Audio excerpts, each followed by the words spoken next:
I got no love for the fakeness. If you wanna play tough and wanna hate this, I'll always show up. I don't ever slow up, no I don't take shit. I got no love for the fakeness. If you wanna play tough and wanna hate this, I'll always show up and make a statement. I don't ever slow up, no I don't take shit. I got no love for the fakeness. If you wanna play tough and wanna hate this, I'll always show up and make a statement. Everything I do so instinctive and so passionate. Every word I move so descriptive like an adjective. I got a vendetta against people who patented being negative when you should be getting after it. I got facts over tracks, this and that. Spitting slow, spitting fast. I could roast, I could gas. Think I'm okay at last, but I don't know if that can erase all the past. And the pettiness, a reflection of the emptiness. Hilarious, you think you're worth my time, you're delirious. Mysterious, because you hide behind a fake exterior. Inferior, you know I'll always be a bit superior. Get off of me, this ain't no humble brag. I want you to hear words, you can say them back. I want you to feel free from the chains at last, and to believe in what you got, it was built to last, yeah. Now that I've been put through hell, I never got anyone's help. I had to do it all myself. I don't ever slow up, no I don't take shit. I got no love for the fakeness. If you wanna play tough and wanna hate this, I'll always show up and make a statement. I don't ever slow up, no I don't take shit. I got no love for the fakeness. If you wanna play tough and wanna hate this, I'll always show up and make a statement.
Y'all, we're here, we're live. You're watching Buster Unmasked, and look, like this video, share this video, go to Buster H.R. Johnson on YouTube, and subscribe.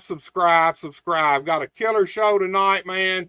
What can I say about this dude? I don't even know where to start. Look, absolutely, maybe very well could possibly be the most talented pro wrestler to ever come from around our area. Not only that, maybe one of the most talented pro wrestlers in the entire pro wrestling business. Look, this guy's my brother. He's my tag team partner, and he's my friend, and I bring to you the Ruthless one, Ron Mclarity. Brother. How you doing, dog? Dude, I don't even know it, man. It's good to see you, man. It's good to see you too, my brother. So what you been up to, Ron, man? Man, I just work a day job now. I'm a normal. You remember the end of Goodfellas when Henry steps out on the porch and says, "I'm just a normal schmuck like everybody else." That's Right. pretty much that's how it happens, baby. Hey, man, that's life, dude. I'm the same way, man. Oh yeah. But Other it's than all good. other than this shit I'm doing right here, same shit, man. Everyday life, raising kids, going to schools, all that bullshit, man. But look, dude, before we get kicked off, because we gonna get kicked off, you know as well as I do. I know because I seen your post about it, man. A dude we all know, Charlie Laird, passed away a few It did. days ago, man. And I still don't know what happened. The whole thing was a surprise. I mean, Charlie was healthy all the time, and I still ain't sure what happened, but 54 years old, way too young to go. Man, I'm 50, man. I think about that shit regular, dude. When somebody passes that young, man, I think, damn, I ain't but 4 years away from that mark. But look, man, Charlie was actually one of the first people I met in the business. When I was training, Charlie trained in Nashville too sometimes. So he was actually one of the very first people in the wrestling business that I met, man. Charlie was always cool. Like you said, always healthy, always buffed up, man. Oh yeah. I think the first time I met Charlie was at one of Buddy Wayne's house shows. He was using him there, and I found out he lived in Millington, and we started riding to some shows together. And he was a good dude. He really was. He he I don't want He's to sound Charlie. he's Charlie. Yeah, he was Right. just Charlie. I mean, he could do what I told him to in the ring. You know what I mean? You could get in there and make him look like $1,000,000, but Charlie wasn't ever going to lead the match.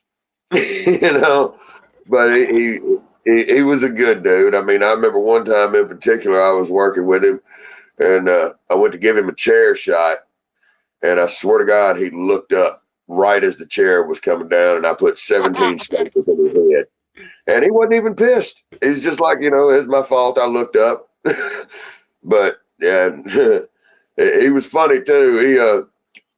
You remember when we moved to the new building at Moondogs at Man, MCW? you think it, dude, we on the same page. Go on and tell it, man, because I'm thinking it. Is this the one where he can't find the building? Exactly, dude. Exactly. Okay, so Charlie's supposed to be in the main event, and I'd gotten another ride there, or I'd gone by myself. But anyway, we're waiting for Charlie, waiting for Charlie. Charlie never shows up. Charlie never calls. And I think it was a couple days later, I went up there to train with the boys, and I looked at Moondog, and I asked Moondog what happened. He said, well, Charlie called me, and he said, I rode around behind Walmart for an hour, and I couldn't find nothing. And Moondog looked at me, and he said, there ain't nothing behind Walmart but goddamn field, man. Oh, I got one better than that. I'm waiting on Charlie to come pick me up for a show one time, and it's when I lived in Allentown out there, and it's got a gate at the front of it. And Charlie couldn't remember the code to get in the gate. Now, this is before cell phones. Right. So I step out the house, and I'm looking around, and I see Charlie walking down the road, and he looks lost as hell. And I'm like, Charlie, what are you doing? Oh, man, I couldn't remember the gate code, and I couldn't find your house if I wasn't in the car. He was lost as hell. Man, look, I love Charlie, though. Like I said, he was one of the very first people I met in training. And dig this, the very first wrestling show I went to was in Arkansas. I want to say maybe Joyner or somewhere like that. Simon Langston, the Atomic Dog, was running the shows. I remember him. So look, me, Sam, Orlando, Edric, Zeke Rivers. Somehow Zeke Rivers ended up with us that night. So look, it's our first show. Like we never met Simon or nothing. Zeke kind of got this hooked up and said, let's go to a show. So that's why we all went. So right before we get to the show, man, Zeke says, well, we don't want nobody to know who we are. So about, like I said, me, Sam, Orlando, Edric, Zeke, and I want to say there was somebody else with us, all put fucking hoods on, man. Oh, man, all put hoods on. We pull up in this blue minivan that Sam had at the time that would hold us all. Man, Very first show, Ron, we jump out, walk in, and you know how it is, man. If you ain't got no, like you had Buddy Wayne, man. Yeah. When I was kind of just thrown out there, and it was like, here you go, you know. So you don't know what to expect or nothing. So we go in the dressing room. 9 of us, like I said, almost probably 9 of us walking in with hoods on, all different kind of hoods, looking like the most raggedy ass ragtag fucking outlaw fucking wrestler bunch you ever. Look like a bunch of outlaw Mexican wrestlers. Oh my God, dude, it was worse than that. But look, we go into this show, get back in the dressing room, and who's the first person I see there? Charlie.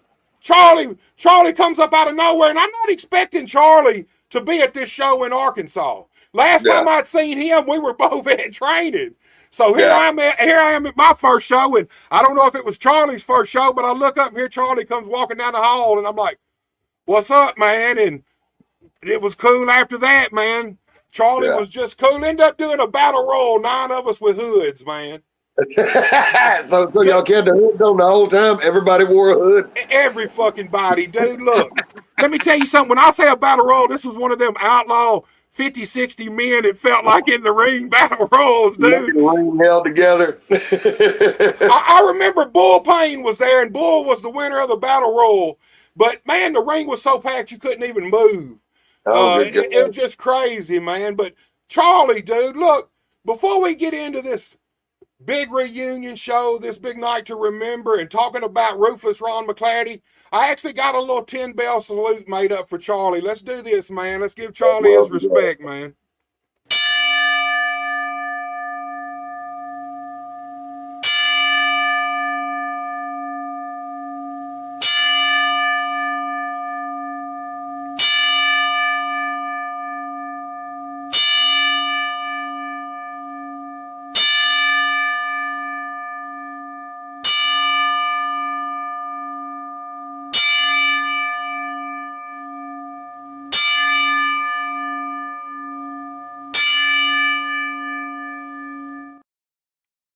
Man, I ain't so sure Charlie didn't get a couple extra bells there. I don't know. It might have been a 12-bell salute, man.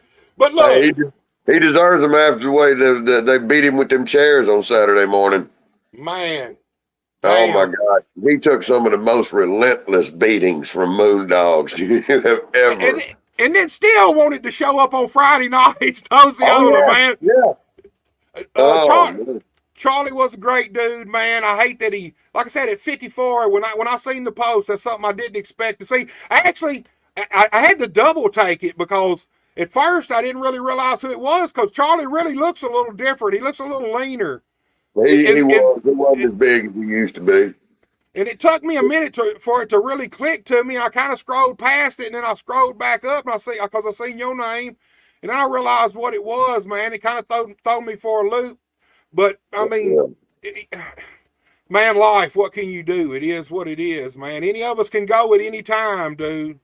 That's the thing about life. Nobody gets out alive, so you can't take this shit too seriously. There you go, man. So, look. Yes, sir. Let's give everybody a little quick history lesson. You've been on before a while back, but let's take everybody kind of through and tell everybody how you got in this business and who trained you and that. And then after that, it's a fucking free-for-all, Ron. All right. Well, how I got in was there was a little bar in Memphis called Muggs. I don't even know if it still exists. But downtown Bruno, because Bruno, even if he was on TV, had another job because Bruno always needed more money. and I think he's still the same, dude. I'm sure he is. Bruno was a hustler, man. I mean, from day one. I mean, I know he went and delivered flowers on Mother's Day and stuff, even while he was working for the WWF. Right. But anyway, I found Bruno working the door down there, and I'd always wanted to be a wrestler, and he gave me Buddy Wayne's phone number. And Buddy lived over on Ferndale off Summer there, and I started training in, let me see, I think it was 89, in the summer of 89, and November of 89, I had my first match in Newport, Arkansas on Buddy Wayne's card. But yeah, after that, it just, you work your way through. I remember when I met you in Tiptonville. Are we You gonna remember talk about Tiptonville? Tiptonville? Let's talk about Tiptonville. That You remember- motherfucking stand up fucking leg drop that stopped about a foot off a dude's motherfucking head, man. my Lord, foot went through the ring, and my other leg is sticking straight out about a foot. I think it was O'Reilly, Sarge. It was about a foot above his head, and I'm just standing there like, what the heck do I do now? dude, You know? look, it was fucked up. You remember that one corner of the ring where the ring post was right up against the concrete column? Right. You know, you could go flying out of there, boy, and bust your ass at Raggedy Ring, and Rocker almost started a riot that day. I forgot about Rocker being there, man. Oh, yeah. Oh, that was wild. So look, you talk about that fucking Tiptonville leg drop. You were in there, so what's going through your head? I'm on the outside, and look, this is the first fucking time I've ever met you, ever met Rocker, any of those guys. I think Sarge maybe too, if he was there. But man, I'm watching this shit, and already when I go in before the show, I'm looking around at this ring, and I'm seeing little fucking nail heads sticking up from the bottom up through the fucking canvas, man. What the hell, man? And so look, I'm sitting there and I'm thinking, this is some fucked up shit right here. And then, like I said, I'm watching the match, and match is going good until that fucking leg drop, man. Fuck, I don't remember if you body slammed Sarge or did something where he took up and was laying there perfect, but man, when you cocked that leg up and that one leg went through the fucking mat, and people got to understand the fucking ring probably wasn't about a foot off of the ground. It wasn't a full-size ring, but it wasn't a low boy. Yeah, my foot is on the ground. My leg through the ring is on the ground, and the other one is sticking up probably about a foot off of Sarge's head. And I'm just thinking, you know, what kind of raggedy ass shit have I gotten myself into? Buddy Wayne's ring would never break like this. Man, look, it looked like your ass was in suspended animation, man. That fucking leg just stopped, and the look on your face, you kind of looked around like, I mean, what do you do? I thought was great was you didn't even really sell it. You just kept the leg there for about 60 seconds or so. It was fucking hilarious, man. Oh, God. I remember the whole damn thing. Man. That was you there when they come got Billy? I wasn't there when they come got Billy. Oh, yeah, that was quite the mess, too. I wonder what's going to happen to that old place. So you done said it, so we got to smarten them up to the Billy story. Tell it to them, man. Billy was my ex-wrestling partner, portrayed my brother, Billy Mclarity. But Billy, let's just say Billy always had a temper, you know.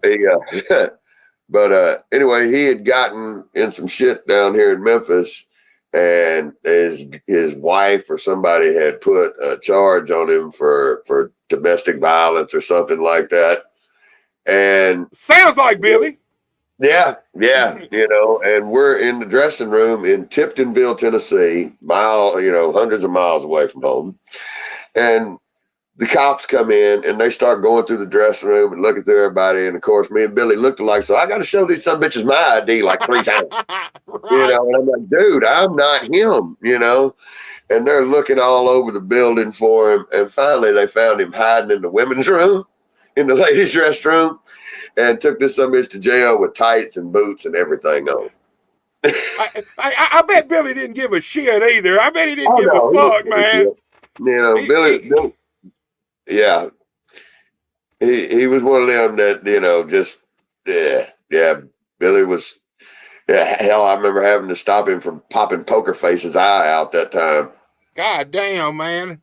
Yeah. What dog do? He come to the back, say, you better go get your brother, man. You better go get him. If you don't go get him, I'm going to have to. Then I go out there and dude, what are you doing? All the kid, you know, you might tie him up or something, but all he did was try to come in, and I knew what had happened. Poker was still green as shit, and Billy had been in business since, you know, freaking Herb Welch and them were in shit.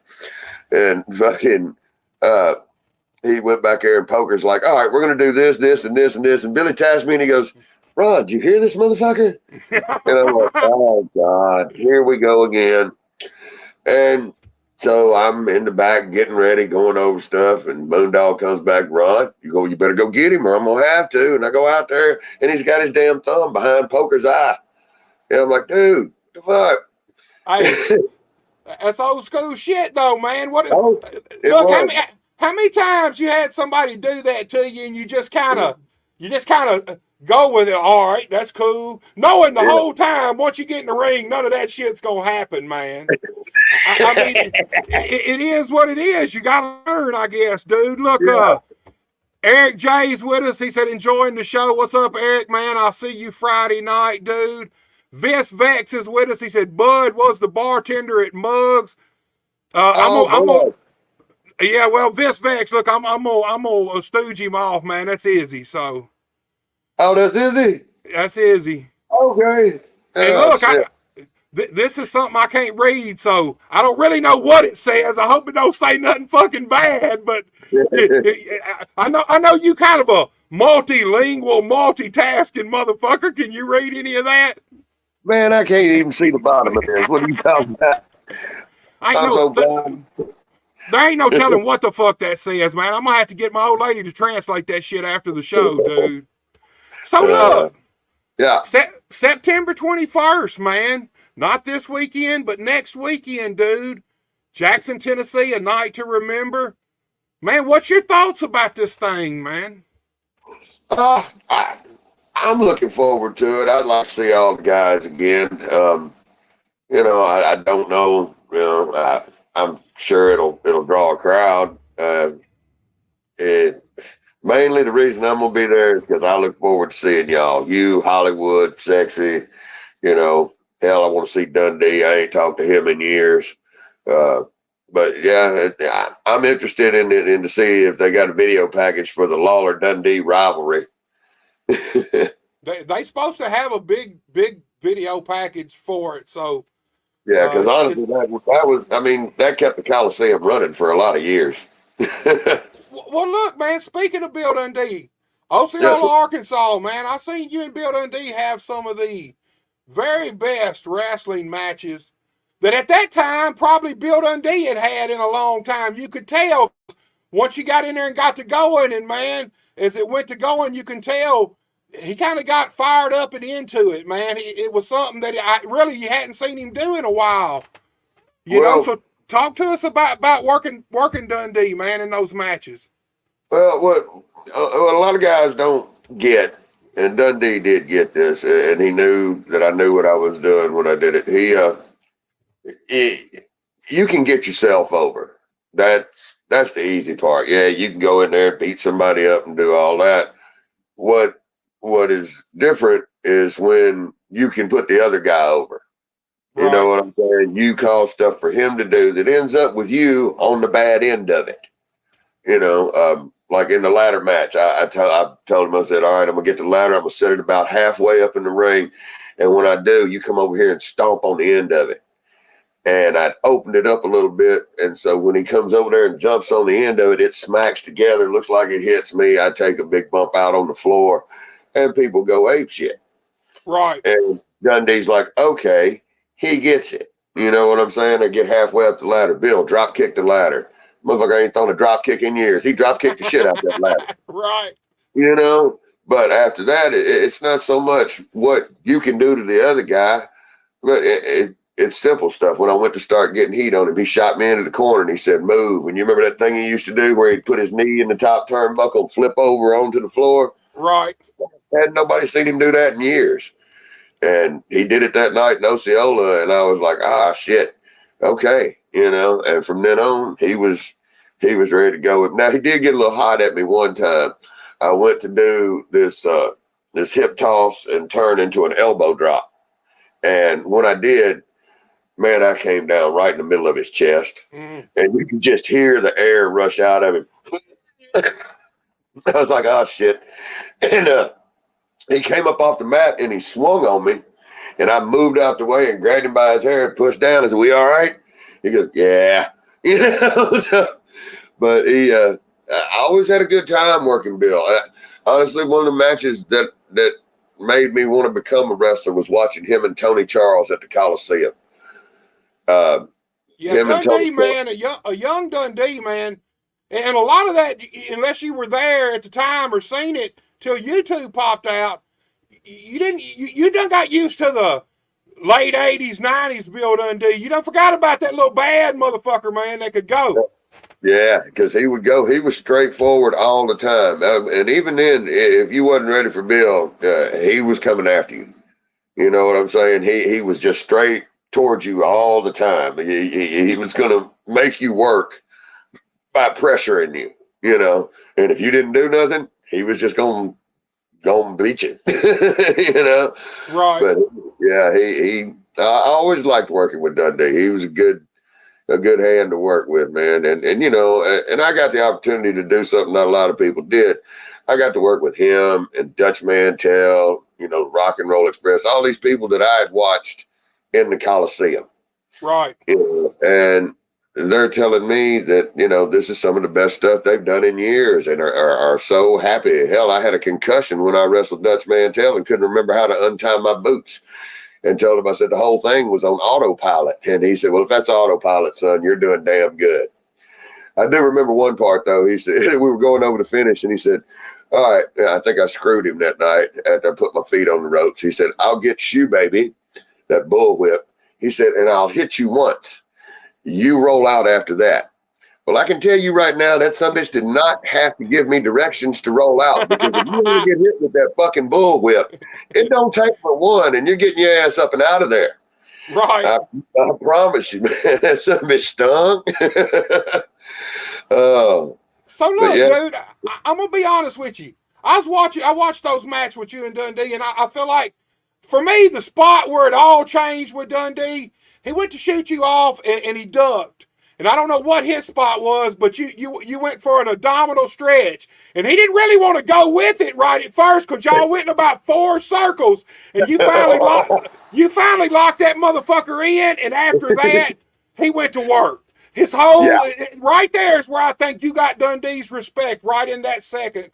I think right there in that moment, that was it. That's where it changed. He went from, I got to work with this dude to oh shit, I got to work with this dude. You know, I mean, that's just the honest truth, man. That's where I felt like the match changed at. And from that point on, y'all had some of the best fucking matches around, dude. You know, you know the finish, but like with guys like Dundee, you didn't call all these spots in the back and stuff. You just went out there and worked, you know, and that was what kept people coming back every week, because if you just got a list of spots in your head, you're going to start repeating the same shit over and over. Right. You go out there with a guy and y'all ain't got nothing else planned. You grab an arm and see where it goes from there. You know, so you go out there, he goes to backdrop, and I go to hook him up in the abdominal stretch. He reverses it, goes for a hip toss, reverse that back into a backslide. He lets that go, turn around, and I'm back into the abdominal stretch. And all of a sudden, he's like, oh, shit, this guy knows what he's doing. You know, and yeah, after that, after I had Dundee's respect, it became a whole different ball game out there. Right. He worked with you different after that point. From that point on, it wasn't like you were beneath him. It was like y'all were equals, and you went out there and had competitive matches, man. And I enjoyed that too. He would try to do something, I'd revert. You know, one of my favorites is, you remember the old the sunset flip out of the corner into the Boston Crab, and then flipping through that, and it just go from one corner all the way over to the other corner. And I don't think, you know, anybody had done that with him in years. Hey, I don't think nobody thought maybe he could still do that shit. But Dundee, I'm gonna tell you something, man. YouTube, man, I've seen some shit that I wish I had seen when we were getting to work around him all the time, man. Yeah. He, truthfully, at one point, when he was young, Dundee was probably one of the very best wrestlers in the world, man. Oh, yeah. From my standpoint, and here's the difference. He could go in there and technically wrestle, but he was a working motherfucker too, and it was a perfect combination, you know. He knew the value of the entertainment aspect of it too. You know, I remember when Lawler would hit him and he would, like, Bill would go to hit him back and Lawler would duck and he would just backdrop him over it. You know, stuff like that. That's just, it's easy work, but people believe it. You know, or they did back then anyway. It was. That's why you had. See, to me, matches now just look way too. They look like they're going through the motions. Dude, I feel the same way, man. Look, I can watch some old shitty. So I can watch some of our old shit that wasn't that great, and it feels like there's a different. It's got a different tone to it than when I watch wrestling now. You know, I'm the same way. I kind of feel like they're just doing it more than believing in it and being it, man. Yeah, I mean, you know, you grab a guy in a headlock, It's not just to shoot him off into the ropes and go into a spot. Right. You know, they lock up and they immediately just start bing, bing, bing, bing, bing. And it's just, you know, yeah, there is one dude I like now, though, Gunther. Yes. I mean, there's a lot. There's a few guys out there that I really like watching. Yeah, there's still some good ones out there. I'll be honest with you. I think Punk and Drew McIntyre are. Yeah. I mean, here's the thing, man. They're telling good stories, man. Stuff that you can follow. It's simple enough where you can follow it. They don't lose you, and they're good. It's good storytelling, dude. Yeah. It just is. And that's something else I feel that's kind of lacking is, to me, I think wrestling now is more about the actual match and what they do in it than the actual story, the reasons why we're having this match and what we're doing. I kind of like to say it like this. When we were working, I always tried to, the story dictated my moves a lot of times. Like, I didn't do no shit that didn't fit what we were fucking doing. Didn't try to do no shit that didn't fit what we were doing just for the sake of doing it. You know what I mean? Exactly. You know, but by the same token, we could get folks emotionally invested in that stuff. You know, like, I don't think he was there then, but I grabbed Lightning's daughter, came in to MCW one night, and she was in her prom dress, straight from school, you know, straight from the prom and stuff. At intermission, I go out there and snatch her up in the ring with her prom dress on and got her pinned down and screaming at her, "Do you tell your daddy to go back there and give me my title shot?" And goddamn, they had to get me out of the ring, dude. Well, look. They had to get me out of there. Hell, I wanted to kidnap what's her name's kid one time, and Big Daddy's like, "No, son, they're gonna shoot you." And that's the difference. Some of these fans were even somewhat smart, but man, they could not help but get emotionally involved if you did the right things. You triggered them emotions, man.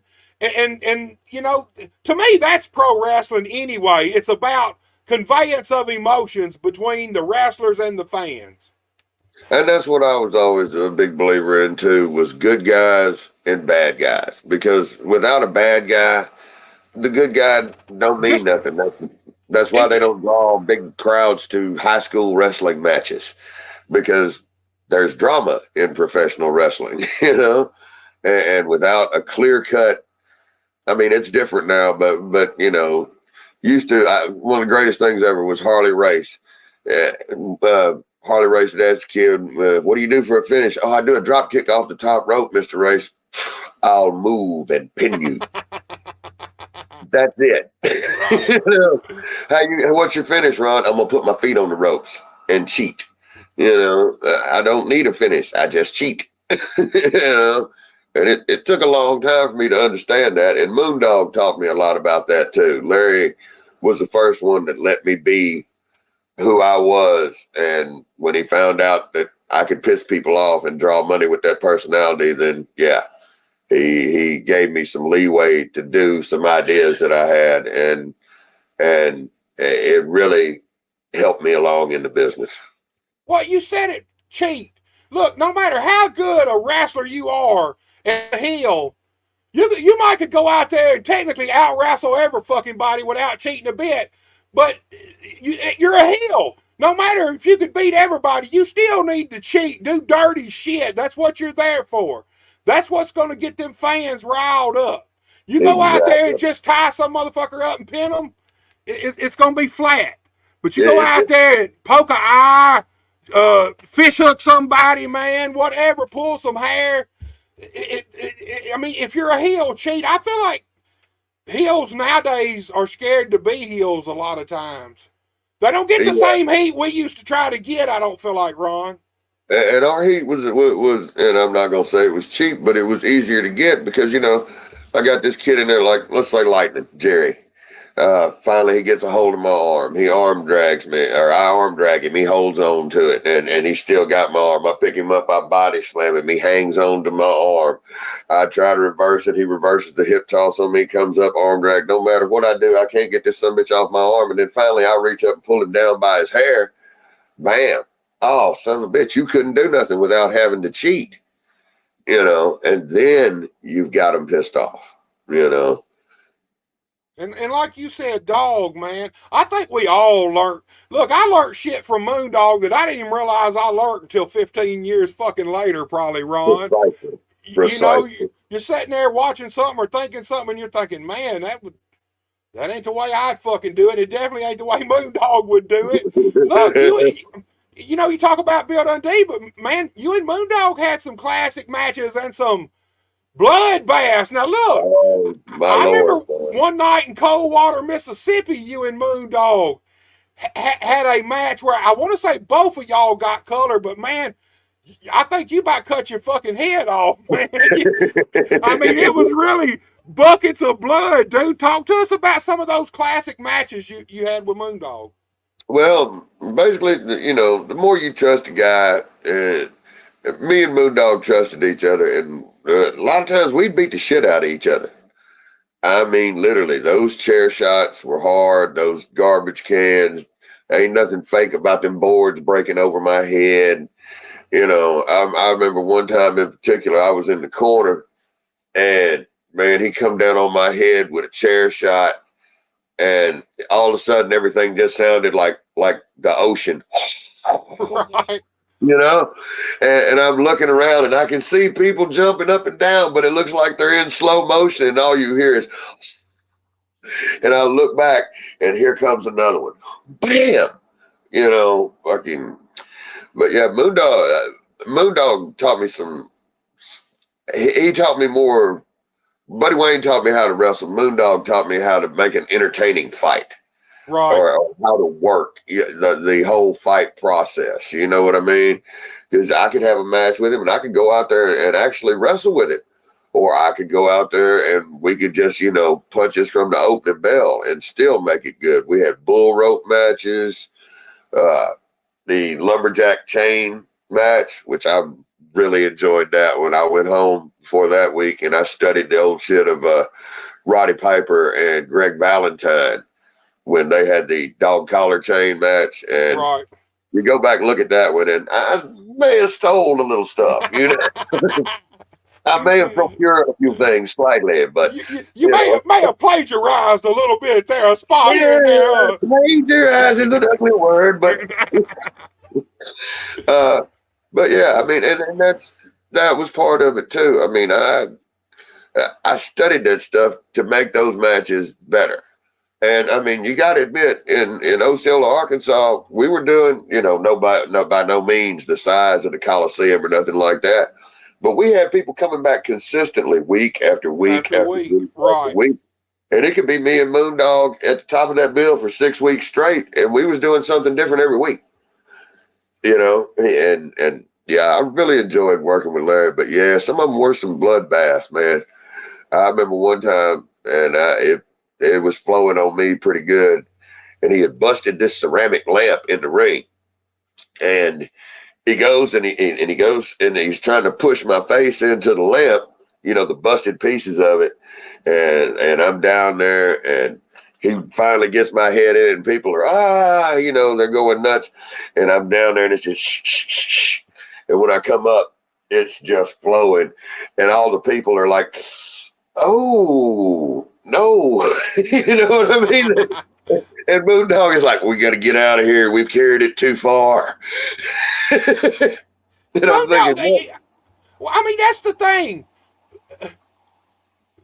Yeah, they were upset at their own self for feeling that way about me getting just bloody mess, you know. And you got to learn to read your audience too. Is another thing that I feel like there's not as much of. I feel like when guys now they lay out their match, that's what Yeah, they're going to do, whether it works, whether it don't, whether the crowd pops for it or shits on it. There's no in between, and that's the thing about Moondog. Them old guys like that knew how to read their audience. They knew when, hey, we need to cut this shit and get out of here, or it's going to get out of hand if we don't. exactly, You know, exactly. they knew how to pivot if something wasn't working too, man. Yeah, You and know, that was yeah. Go ahead. well, I was gonna say we talking about stealing moves and plagiarizing. You the guy that said this, man, back in the day. We all out here doing the same moves. It's just how each one of us individually do it is what Exactly. makes it different. We're all doing the same shit, so I think we kind of all still. I mean, everybody stole from somebody. Jerry Lawler stole from Jackie Fargo. I mean, Exactly. You know, we're I all. mean, there's little pieces of me that were Ric Flair, Harley Race, Nick Bockwinkel. You know, you take the stuff you like and you try to incorporate that into who you are. And like you said, it's just, you know, it's our individuality that made us different. And that's another thing about the WWE right now is all of them wrestled exactly the same way. Exactly, man. Everybody is a cookie cutter of everybody else. You can replace one with another, and it just, you know. But I don't think they'll ever be. I don't know. I don't think anybody will be allowed to get bigger than the company anymore, like The Rock or Stone Cold or anything like that. I think John Cena was the last guy I'm pretty sure. that gets that treatment, man. I don't think nobody, even Roman Reigns, as over as he is, they still keep him at the top, but at a certain level there. He don't get to exceed any higher, man. And I'll be honest with you, for me, WWE right now, the wrestling's one thing, but they're killing it in stories. Their most important stories. They're really bringing back storytelling. I feel like, man, to a whole new level out there. The matches, like you say, everybody wrestles the same. Everybody does the same shit. No cookie cutters, but on some of their individual stories, and it goes back to the individuality, like you said. Yeah. I mean, that's just the way it is. Punk and Drew. I mean, That's exactly who I was about to say. That whole thing over the bracelet and everything like that. People feel that. right. They understand that. It makes sense to them. You know, yeah. If your story makes sense to them, people will get into it. You know. So look, man, before Yes, we sir. lead up into KAW, won't you take us through a little history of all the different companies you've worked for, man? All the different places. I know you ain't gonna remember them all, and definitely you're gonna leave out that Trenton place if you whatever that was called. Oh, Tipton But Bill. I don't even remember the name of that place. Tiptonville, that's it. Yeah. I want to say Trenton because I'm right next to Trenton, but Tiptonville. Yeah, well, when I started, the first one I ever worked for was Buddy Wayne, and that was still the CWA then. That was back before it became USWA. Right. So CWA, USWA, then a lot of work over there for Larry and Osceola, which would have been Moondog Championship Wrestling. Then Bert, who had Ozark Mountain, and I want to say when he moved it to another company or moved to Missouri, we called it, was it North American Wrestling? North American All-Star Wrestling. Yeah, I think so. And after that, of course, came KAW, which then became MCW. Oh, and let's not forget Power Pro. And then the group over in England was just called Big Time All-Star Wrestling. Well, I definitely want to talk about England, but you kind of got your first shot on TV with Bert, right? Oh yeah, that was the first night I was on TV. It was filmed on May the 2nd, 1995. I know because my son was being born, and I'd called home, and it was my first shot to get on TV. and my wife was at the hospital in labor, and I walked back there to the back, and Bert's like, "Is everything okay?" And I said, "Well, she's in labor." He said, "Don't you need to go?" I said, "What am I going to do now?" Right. So yeah, that Bert gave me my first shot on TV, and that was me and Billy wrestling. I can't think of his name, Shane something, and San Francisco Treat when they were Tasha's boys. Tasha, man. Uh, We're going to get to her in KAW, man. Look, I know you know this lady, Amanda Laster. She says, hey, I know those guys. oh, my baby girl. And she comes back and said, I remember that, but we've done went so far, I don't know what she's talking about. I don't know what she remembers that. So, yeah, that's my baby girl. So look, That's her. what I feel like kind of Osceola Moondog was the same kind of way for you that it was me. Moondog kind of tuck us in and give us a place to really cut our teeth and kind of evolve into ourselves, man. Because me, I was damn near blackballed until I got with Moondog. Hell, nobody wanted to wrestle me then. I was too fucking stiff, they said, until Moondog kept shoving me on the card. I don't know why. I guess he seen something, whatever. But the same thing with you, man. We'd kind of worked together. We'd worked on some shows in Mississippi for Motley and Tommy Lane, I think. Yeah. And then you kind of showed up at Dogs too. And man, from that point on, it was, I mean, Osceola was home there for a while. After that night in Coldwater, Mississippi, where me and him both got color, that's when he's like, "Look, I'm starting a show up here in Osceola." And he hadn't been running that long because I think he got it from Simon, the Atomic Dog dude. Well, actually, Simon had it, you know, the old car dealership down in town. Yeah. I worked in there too.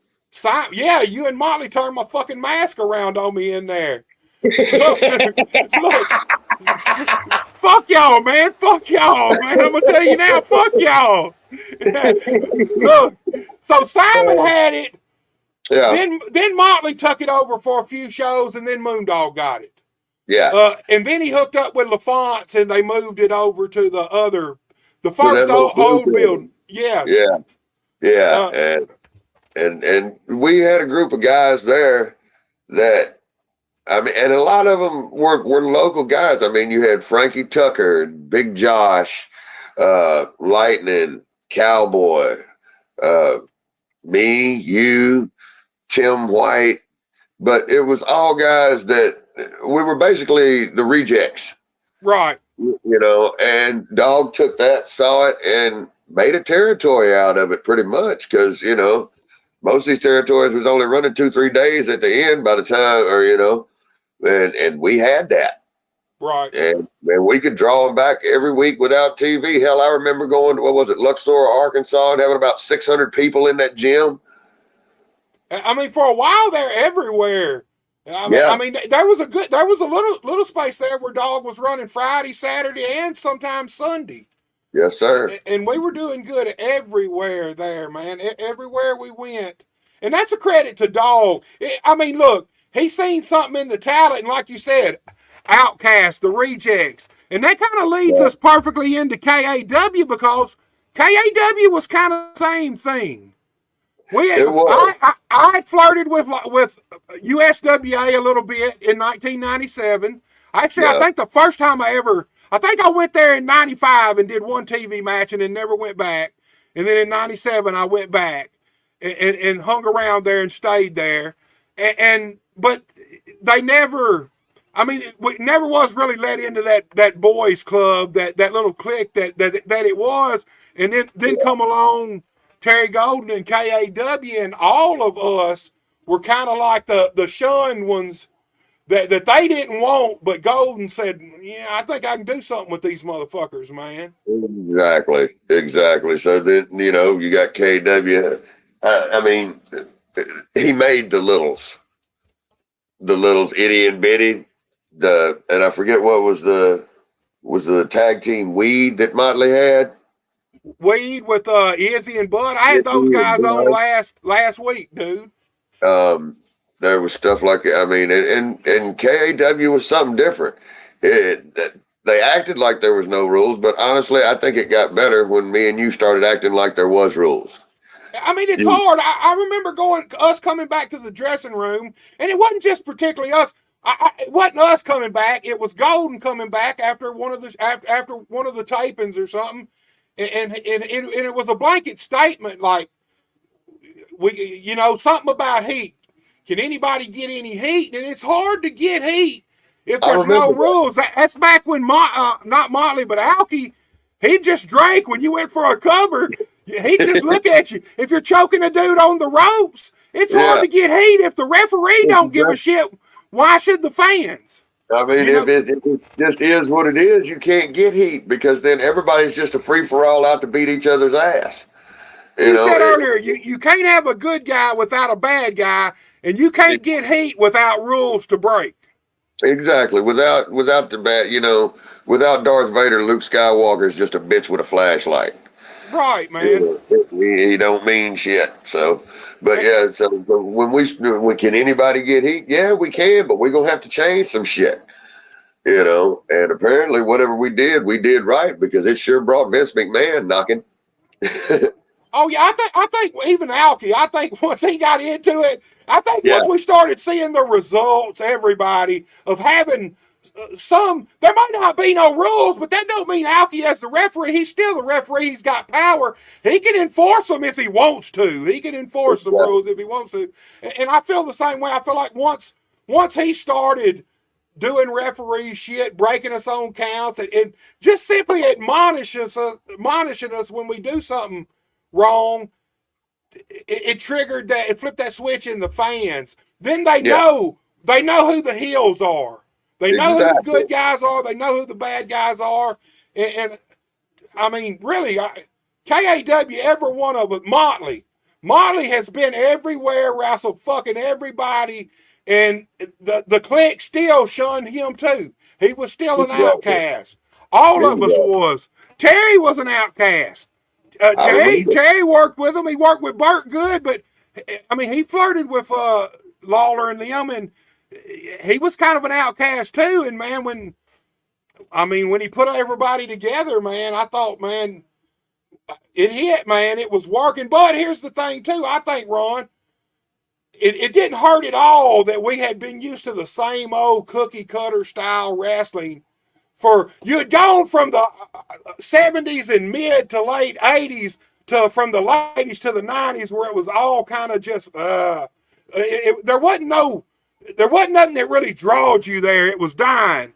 It had been the same thing for 15 years, and I feel like when KAW come along and it was Bud said he looked at it as the Memphis ECW, and I guess.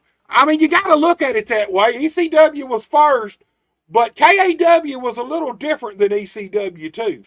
Yeah. A Southern type ACW or ECW, if you will. Right. It was, and I think it was working, and it was working good. And I don't know where I was going with this. It was something, like you said, new. I remember we were doing one interview and I looked at him and said, we're the reason your Saturday morning TV sucks. Right. Like we're on at midnight. We're the reason nobody is watching that other shit anymore because it's boring compared to this. Right.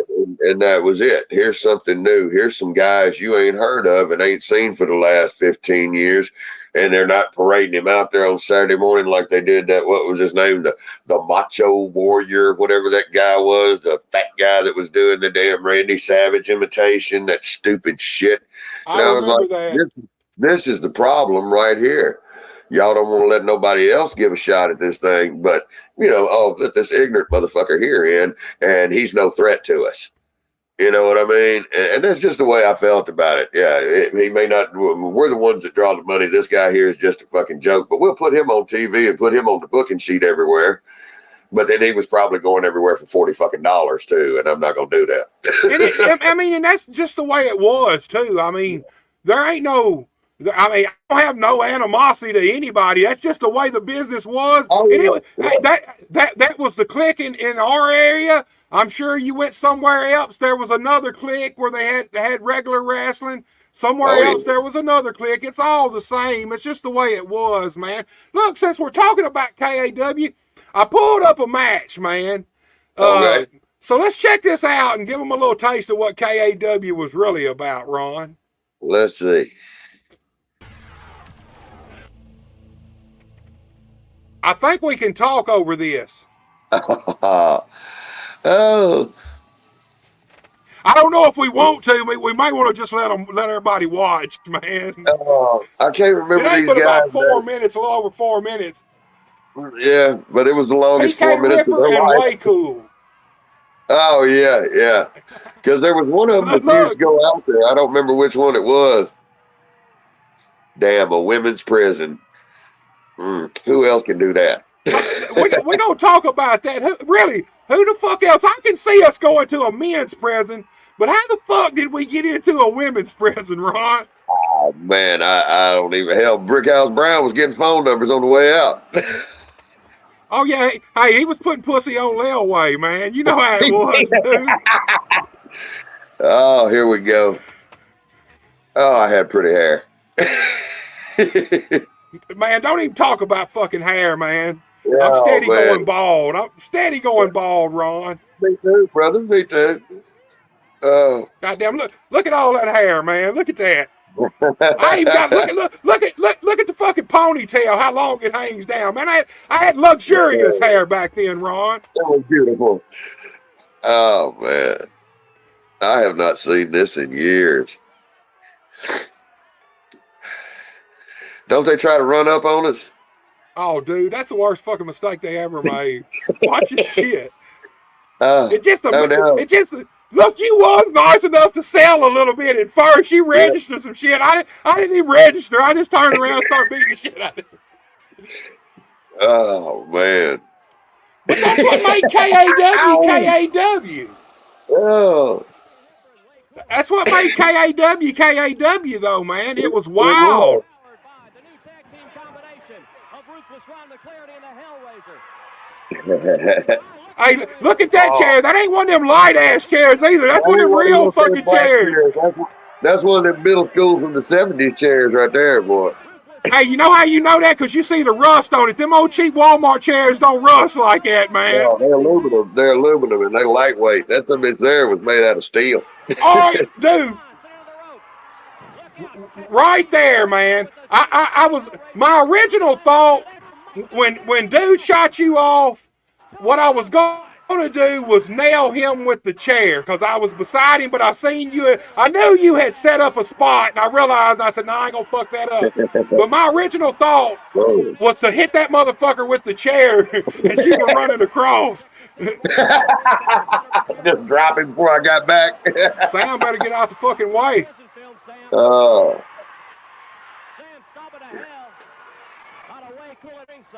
This is the one spot that I feel bad about because I actually keep up. Me and PK still talk ever so often. His son runs PKAW out of Brownsville, him and his son. But I feel bad about slamming him on his shoulder the way I did. I felt bad about that since day one, dude. Yeah.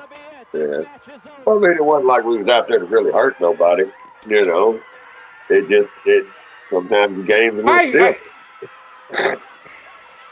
Here's what I do remember. Right they come back from. Here's what I do remember. They come back from that match unscathed. Later on, they had to go out against Bull and Todd or somebody maybe. Remember, both of them come back and fucking was cut up from the chairs. But I think that Bull used that same chair we just demolished, man. It was probably the only one you could get a hold to in the women's prison. It amazes me that there even was a chair. Did they let us bring that shit in? You know, I don't remember where that chair came from. I remember a couple of them being in the back, but we used to have shit like that just laying around. You know, I remember there would be chairs or whatever else you could pick up and find. Hell, you remember that shit they did at the Omni New Daisy where it was? I think it was us against the Littles. And folks were bringing like mufflers and fucking boards and frying pans and everything else for us to beat the shit out of each other with.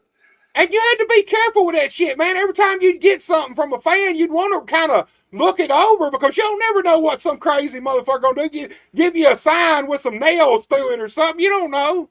Exactly. It was wild, man. It was crazy. Let me ask you this. You remember Yeah. me, you, and Sam pulled up at that prison, and we go to get out. And, of course, we'd been smoking already. Oh, yeah. But I didn't check my bag, and as we go through, we're already in the hall right at the checkpoint. I realized my fucking dugout's in my bag.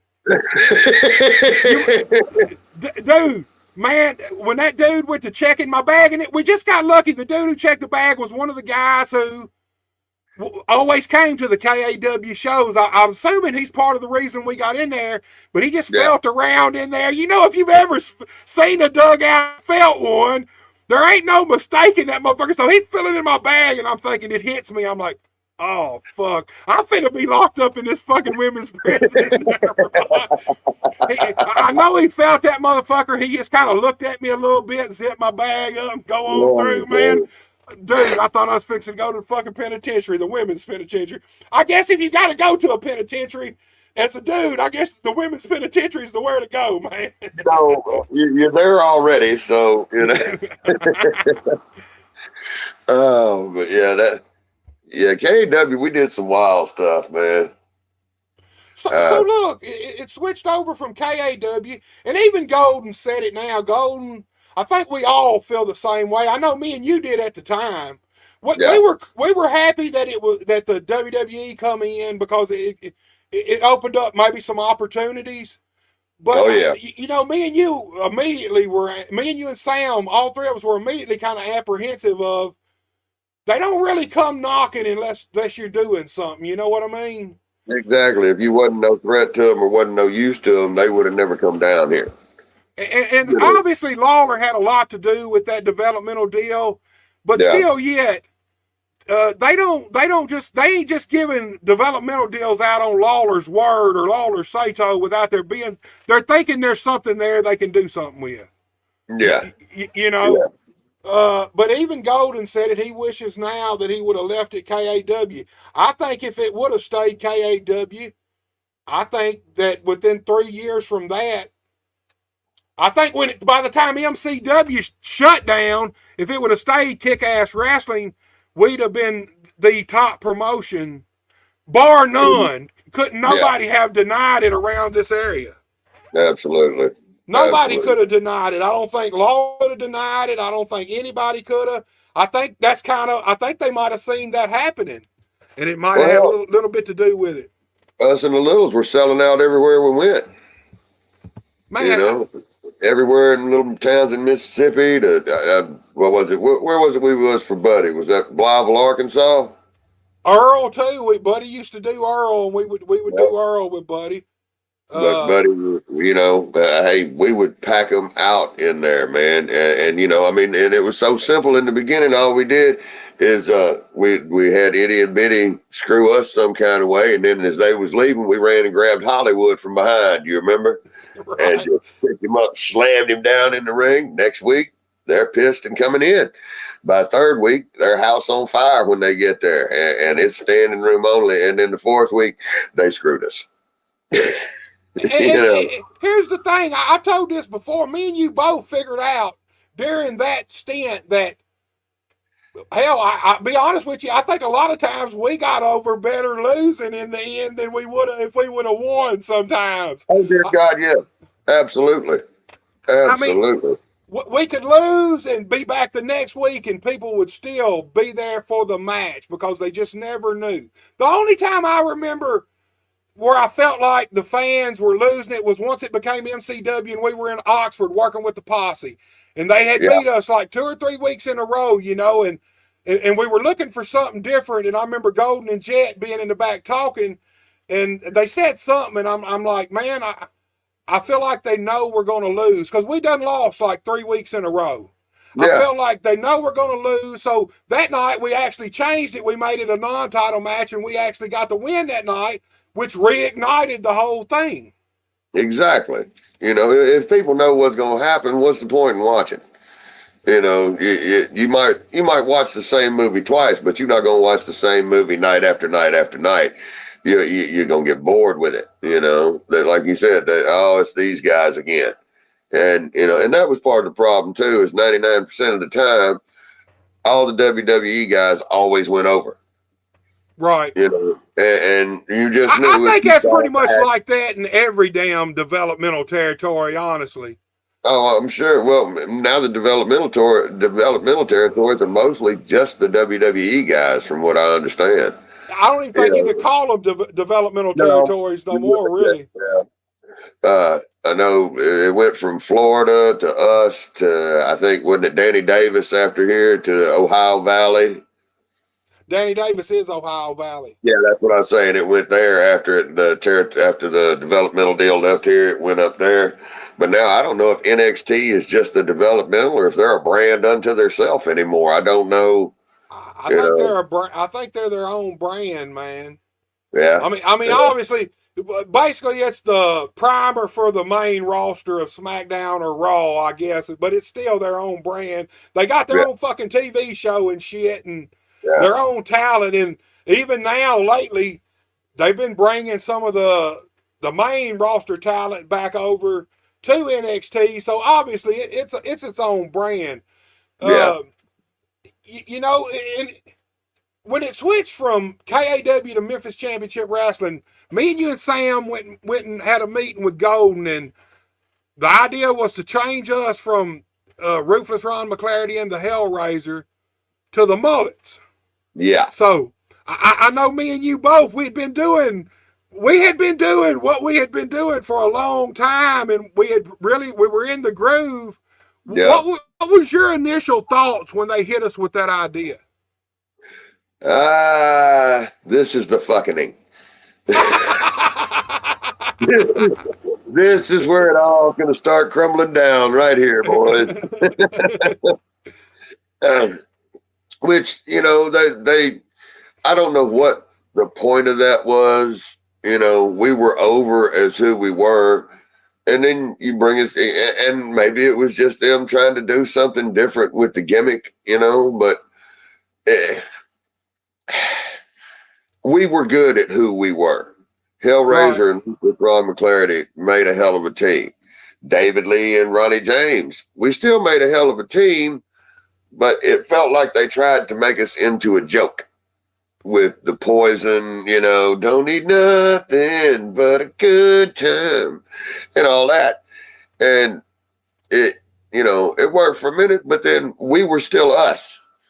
So, Well, you know, after about week 3 of us going out there and then booing and going, thank you, we know you love us, that shit started getting over too, you you, know? you remember being in Blytheville? We had done the Mullets at a TV taping, and that's when we first started it. We had the cut up jeans and stuff, and Yeah. both of us, time that first match was over, our jeans is all ripped to fucking part because they already got the Clawed slits out in them them. motherfuckers, you know? Hard to wrestle in them. And then I remember us being in Blytheville and we doing a match with somebody. I don't even know who, in the jeans and stuff. And we come upstairs, and I remember Golden coming in there with us and asked us, "What do you guys think about this? Do you think this is any good?" And at that time, me and you both kind of said, first thing we want to do is get out of these fucking Get out these jeans damn jeans. I can't wrestle in this shit. and go to tights, add the bandanas and shit like that, cover the tights a Yeah, little bit. But at that time, me and you both, I think we already kind of realized that we could do this and we could get this over. We just needed a little. Here's the thing: when you go to Blytheville, and for 15 years, people were used to seeing Ruthless Ron Mclarity and the Hellraiser, and then yeah, all of a sudden the Mullets. It takes a little digestion of them fans to accept that. And yeah. I think me and you both had kind of seen that there could be something here. I feel like it just didn't get enough time. Honestly, Well, I feel like if we'd had another year or two, there ain't no doubt in my mind, me and you, the Mullets was already getting over, man. I mean, really, by the yeah. time it was over, we were already getting over big time. Oh, there's no question we could get it over. It's just like you said, it's hard for people because they know who we were. you know, like you said, 15 years we've been coming there as who we were. And then you see us and it turns into this gimmick. You know what I mean? Where the gimmick overshadows The work. The what, gimmick's more important than the work. exactly. Exactly. They see, okay, well, this is what they're doing. So I just feel like at that point, the fans were starting to feel like, okay, well, they kind of sold out. You know what I mean? Like, not necessarily us, but the whole company, it was changing. Right. You know, okay, here's these, you know, and then we're working guys like the Kingpins. You know, you've got the Mullets versus the Kingpins, and nobody knows who the baby face and who the heel is or anymore because, you know, it didn't matter. They'd have us wrestling as baby faces one week and heels the next week and do that shit on TV too. And Right. you just get lost in the shuffle. You know, it just all becomes, okay, this week it's, you know, Curtis Hughes against so-and-so. And none of it meant anything anymore. I feel like both of us kind of took that as a challenge, though, especially when the flip-flopping started, because I think me and you both, Manila, another place we had been for 10 years or more going to Manila as Ruthless Ron the Hellraiser. We come back as the Mullets, and it worked. But then one morning, you're a babyface on TV that morning, and you get to Manila that night, and all of a sudden now we're heels. And I think the night that night when me and you walked out, and from the time we got from the door of the dressing room to the ring, I remember the fans popping for us as baby faces when we come out, and by the time we got to the ring, they were already starting to boo us. I don't. It's just the oozing of the aura we oozed off and the attitude. I think that was also the night that me and you realized, let them flip flop us. We're going to get over. Even if we're putting somebody over, we're still going to be able to get over no matter what you do to us. Exactly. I look at it like a challenge, to be honest with you. It was a challenge. It was something different. It was, yeah. You know, and who knows? That may have been them going, okay, let's see if they can get a character over. You know, as far as the WWF went, because basically that I figured it out a while back is that's what you are up there. You're a cog in a wheel, and this is your spot. You know what I mean? This is who you are. This is your character. Nothing else matters. You know, as long as they want to get that character over, and if you can do that, then you can do it. And we proved we could do it. And quite honestly, that was part of what got me my deal to go over to England. You know, with Steve Regal. Yeah, let's talk about that, man. We like earlier on. You mentioned England. Once it switched over to Memphis Championship Wrestling, we did the Mullets for 6, 7, 8 months, and then I was gone, and you're left there by yourself, tagging with Tracy Smothers here and there, and kind of whoever else. And then all of a sudden, you get with Regal, and Regal sends you to England. So talk to me about the trip to England, dude. It's a whole different world, man. The guys over there that were wrestling, even the local guys, they you know, they didn't have day jobs because you got paid enough to make a living wrestling. You know what I mean? And the booking sheet, I would work every day, 7 days a week, sometimes 2 shows on Sunday. And they work a lot of 2 out of 3 fall matches over there too, don't they? That's right up your alley, though. That fits you to the T. I love 2 out of 3 falls. I could go out there and I'd work the opening match with this kid named Shinjiro Otani from New Japan Pro Wrestling, and would screw him over in the first match. And then Yokozuna would come out there and tell him, referee, no, he screwed him, blah, blah, blah. And we'd bring it back in a tag at the end with him and Yoko against like me and Greg the Hammer Valentine, or me and the Barbarian, you know, some stuff like that. And hell, we get out there and go for 30 minutes again, man. And I love that shit. And a lot of the 2 out of 3 falls, that would be done, you know, on like those Sunday shows and stuff, the family type shows. Because you could wrestle 1 fall, and at the, you know, you could really draw some stuff out. I'll put it that way, because at the end of the first fall, he might the baby face gets over on me, and as he's going to leave out, bam, you kick him in the back. You know what I mean? You hadn't got no heat yet. And then as he's leaving, you just kick him or stomp him, do something. And then when the next bell rings for the next fall and he's got to get up, he's already injured. Right. There was a whole process of you being able to work that. And it was different, but I really enjoyed it. I did. Well, and I got to work with amazing guys, too. I got Danny Boy Collins, Drew McDonald, just some of the British guys over there. Tony Sinclair, who used to be the British world champion, amazing wrestler, amazing dude. And then the guys that were on tour with us was like, Yokozuna, Marty Jannetty, me, oh God, who all was on there? Barbarian. You would go through different guys. Paul New, PN News. Right. They called him Grizzly over there, but yeah, you had quite a good selection of talent to work with, and you would work every day, honing them skills, man. And I really loved it. I did. It was nice to finally do what you had always wanted to do, and not have to do anything else. Because when you can contribute all your time and energy and mind and exercise toward that, oh, dude. I was running limitless, I could go. Well, I feel like it's the perfect place for you. Look, only the ones who know, but I mean, you're fucking, like I said at the beginning, one of the very best technical wrestlers around our area, maybe even in the pro wrestling business. And those guys, that's the style they wrestle over there. It's more of a wrestling style. You're real fluid. I feel like that, man. It probably your confidence probably grew tremendously once you got over there and started wrestling with those guys that were really good and their style, and realizing, oh fuck, I can hang with these motherfuckers, man. Exactly. And at that point, you go, damn, I'm just as good as anybody out there. You know what I mean? And I loved wrestling with them because, like I said, we could wrestle, and like I was talking about, you could tell a story with each individual match. Like I said, I'd go out there, cheat the guy in the first match. Yoko comes out there. He's Japanese. Yoko's Japanese, the work. But, and come back and they beat us at the end, and everybody goes home happy. And we've told some great stories that night. And people are into it, And I would do stuff like go out there, and then I'd come out there wrapped in an American flag. I remember when we had distinctly, and this kids choir had been in this.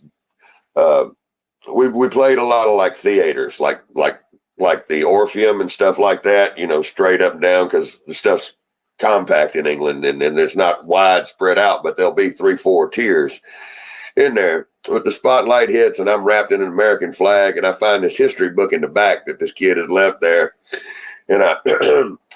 407 years ago, our forefathers kicked your sissy tea drinking asses off our land.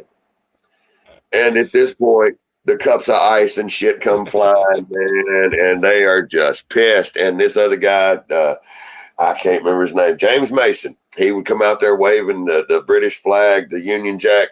And oh my God, dude, by the time he got to the ring, as soon as he locked up with me, they would fucking pop. Right. They would hate me that much. And then we'd just go out there and wrestle. And we could wrestle for 20 minutes and then start the shit, So look, fuck all the wrestling bullshit now. Let's talk about the extracurricular activities overseas, man. Talk to me about those extracurricular. I hear that over there they're big on hash. Oh God, yes. Yeah, hash was much easier to get than weed was, because everything over there has got to be grown in a greenhouse and stuff like that. So the weed, Yoko would get weed, Rodney, man, and he would get some weed. My God, everything in this country was like smoking shoelaces after that. It was just beautiful. It would come in from Amsterdam and it would be light bluish green and all fucking gorgeous and stuff. And this motherfucker would roll these big Samoan joints, you know, just huge fucking joints that you would smoke for hours on the way back in the van. But the hash, I would get a lot of hash. Our bus driver was Kenny, and Yokozuna nicknamed him Kenny Wayne. But Kenny was the bus driver for a lot of bands over there, like Genesis and Mike and the Mechanics and shit like that. So Kenny was the guy who knew where to get things. And always a plus, man. Exactly. Always a plus to have that guy around, dude. Exactly. And he could get me a block of hash that looked like a Kit Kat bar for $75. Damn. It had like 4 bars on that thing, man. And dude, oh my Lord.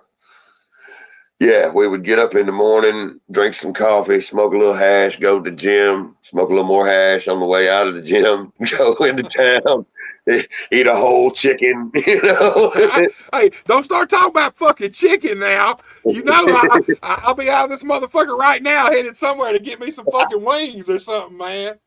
Oh, hell, on the night of my 31st birthday, Marty Jannetty come out there and came back to the table, and he had like 31 clear shots, 31 blue shots, and 31 red shots. You know, my 31st birthday, and we're the Americans, so Marty has bought 31 shots of each one of these colors. And oh my God, dude, we were so tore up.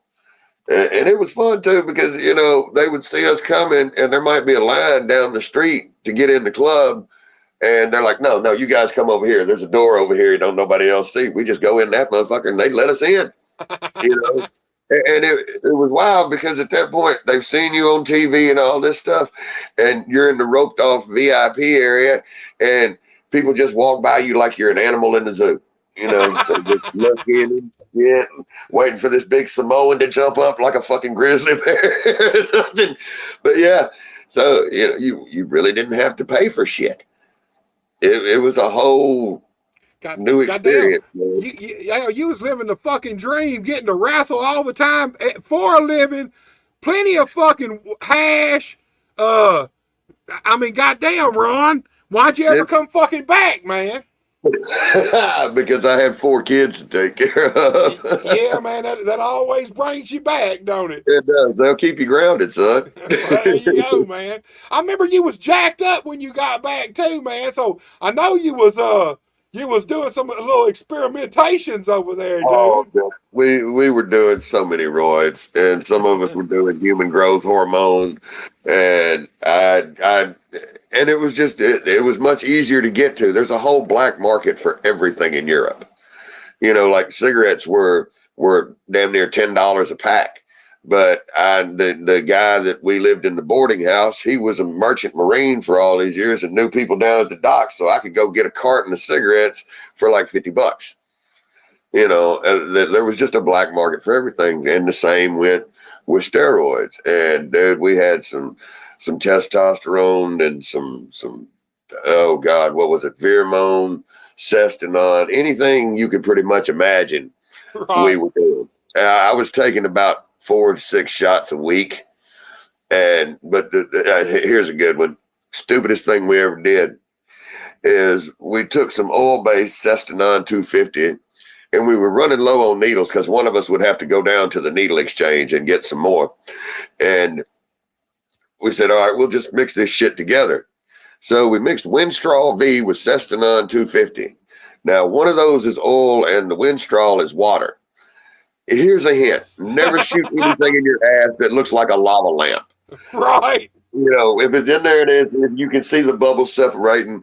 So we do this, and it's like an hour before the show. Next thing you know, I've got this huge knot on my ass the size of a damn buttermilk biscuit. It's not going anywhere. I've got a cold Coke out of the machine, and I'm trying to roll this bitch on my hip to get it down. It took a good 2 days for that shit to dissipate in there, man. But yeah, I was down to about 3% body fat and weighed about 227, and was just, you know, I could bench 405. I was jacked. Yeah, I But know when you came back, you looked like the fucking Hulk. I'm sitting there, I was seeing a picture of you, and yeah. I'm like, who the fuck is this? And then I see, I guess I started at your feet and went up, and I'm like, who the fuck Yeah. is this? And I get to the face, God damn, that's Ron. This Look like motherfucker, you had little bowling balls on your fucking neck and shit, man. Shoulders big, yeah, man, I look yeah, like man. Ron McClarity ate Ron McClarity. There you go, dude. There you go. So look, dude. Yes. Let's pull it back to the 21st. Not this Saturday, but the next Saturday. We're gonna be in Jackson. The big night to remember, man. There's gonna be a big meet and greet from 3:30 to 6. And I think at 7 they're gonna do the Lawler Dundee tribute, and then after that, the Hall of Fame ceremony. Let me ask you this, man. When you first got the call about this, what were your thoughts, man? Did you think? Let me put it this way: what did you think when you seen all of us, all the KAW guys, on the same bill with all these other guys? It was basically, look, all of us are outsiders now, ain't we? Right? Are we all outsiders, or now we've been around long enough? Now we're insiders. I don't know which it is, Ron. It doesn't matter, but we all in the same damn boat. I know that. That was honestly my first thought, because you look at it and you go, okay, here's folks that thought, and I ain't trying to put nobody down. Some of them thought, oh, that's just garbage wrestling, all this other stuff. But hell, eventually they ended up coming through there too. Right. So, but yeah, seeing it all together, I thought, yeah, and truthfully, again, like I said, I've worked with a lot of these guys from the different promotions. Everybody through every one of them. Hell, Right. I wrestled The Rock when he was Flex Cavana. I wrestled Stone Cold when he had hair. And I went through all this coming up, and hell, I think it's going to be a good time, man. I think it is. Yeah, I think it'll be fun, man. I mean, the original idea was there was going to be some matches, but I'm kind of glad they. Here's the thing. I mean, Ricky and Robert still out there working. A few guys from the classic Memphis wrestling still out there working, but from the Power Pro side, Derek, Alan Steele, I think he kind of started back working a little bit. And from the KAW side, there really ain't. Rocker and Danny B, and mainly Rocker's the most active one. Rocker's the one that ain't never stopped. He's steady been wrestling this whole fucking time, Damn it, man. He ought to be the shit by now. Hey, I'll tell you something. You got to watch Rocker now, dude. Rocker is better now than he ever was. He probably is. No, he's better now than he ever was. He's a lot bigger than he used to be, obviously.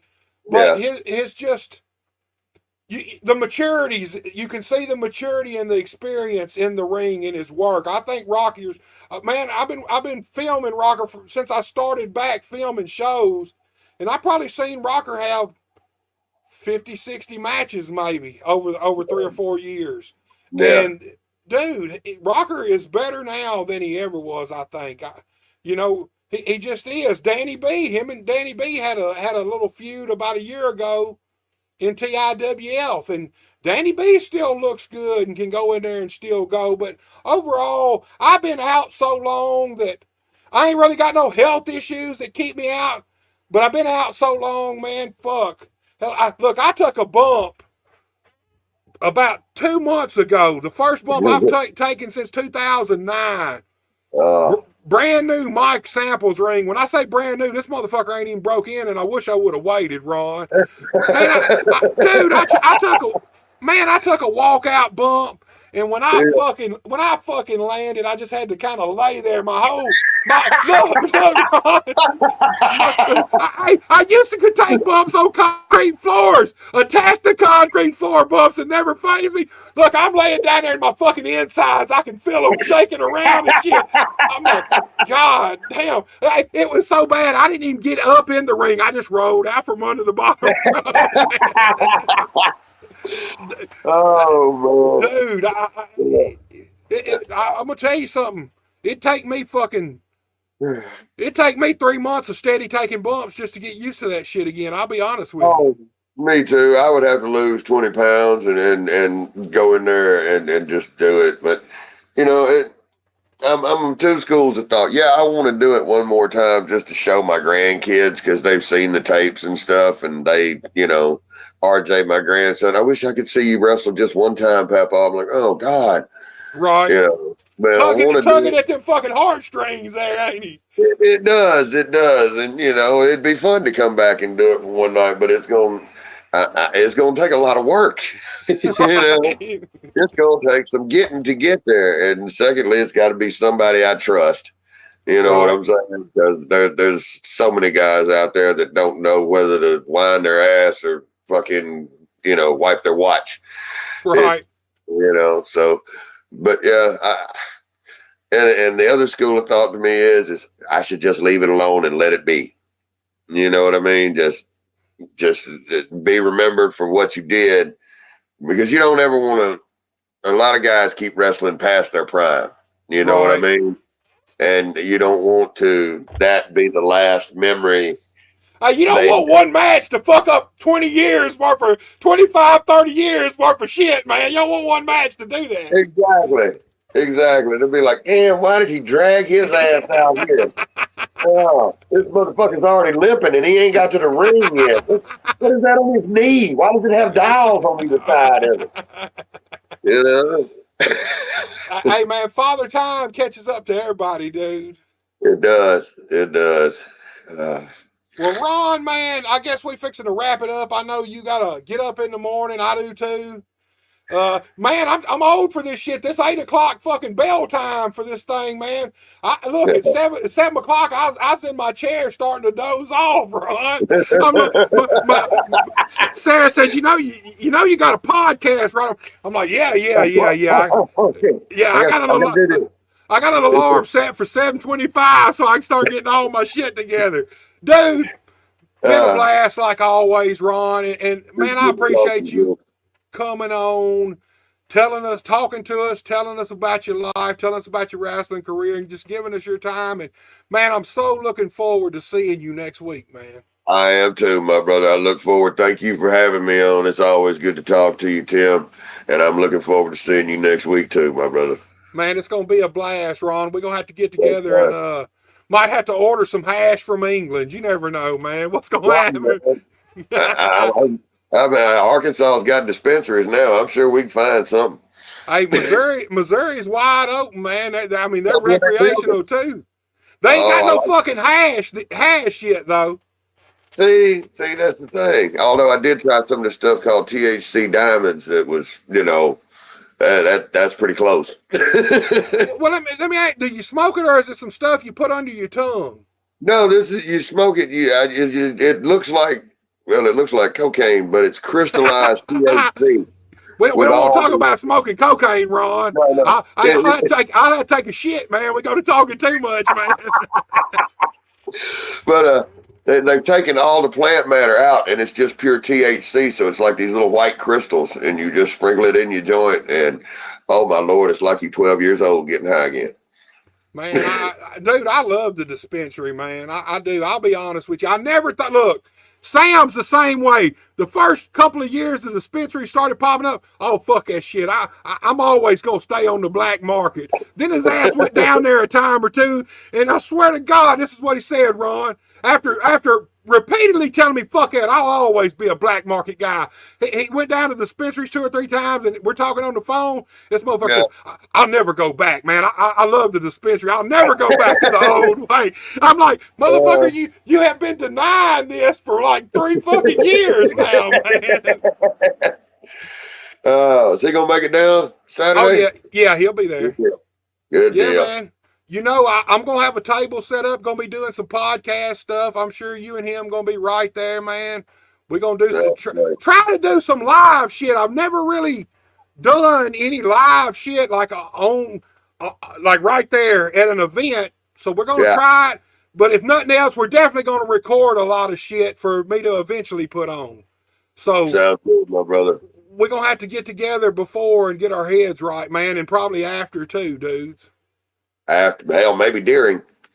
Hey man, I told Izzy and him, man, I'm thinking about getting some edibles so we can get fucked up during the show, man. And nobody knows it, man. Hell, that might be the highlight of the whole thing right there.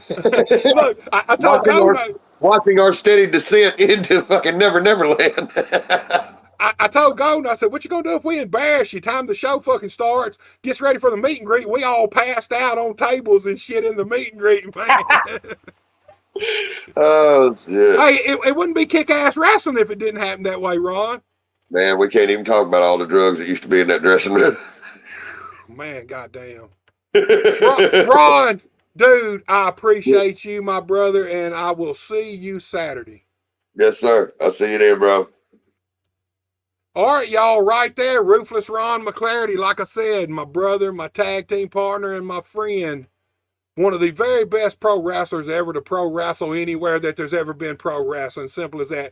Look, guys, tomorrow night, 7 p.m., downtown Bruno, the Hall of Famer, Memphis Wrestling Hall of Famer. Downtown Bruno's going to be here. We're going to talk to Bruno about this big event, talk to Bruno about his life and his history. I appreciate everybody who interacted with us, everybody who watched. Do me a favor.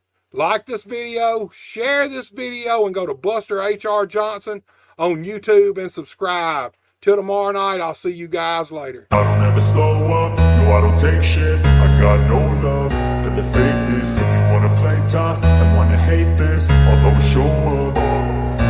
I don't ever slow up, no I don't take shit. I got no love for the fakeness. If you wanna play tough and wanna hate this, I'll always show up and make a statement. I don't ever slow up, no I don't take shit. I got no love for the fakeness. If you wanna play tough and wanna hate this, I'll always show up and make a statement. Everything I do so instinctive and so passionate. Every word I move so descriptive like an adjective. I got a vendetta against people who patented being negative when you should be getting after it. I got facts over tracks, this and that. Spitting slow, spitting fast, I could roast, I could gas. Think I'm okay at last, but I don't know if that can erase all the past. And the pettiness, a reflection of the emptiness. Hilarious, you think you're with my time, you're delirious. Mysterious, because you hide behind a fake exterior. Inferior, you know I'll always be a bit superior. Get off of me, this ain't no humble brag. I want you to hear words, you can say them back. I want you to feel free from the chains at last, and to believe in what you got, it was built to last, yeah. Now that I've been put through hell, I never got anyone's help. I had to do it all myself. I don't ever slow up, no I don't take shit. I got no love for the fakeness. If you wanna play tough and wanna hate this, I'll always show up and make a statement. I don't ever slow up, no I don't take shit. I got no love for the fakeness. If you wanna play tough and wanna hate this, I'll always show up and make a statement.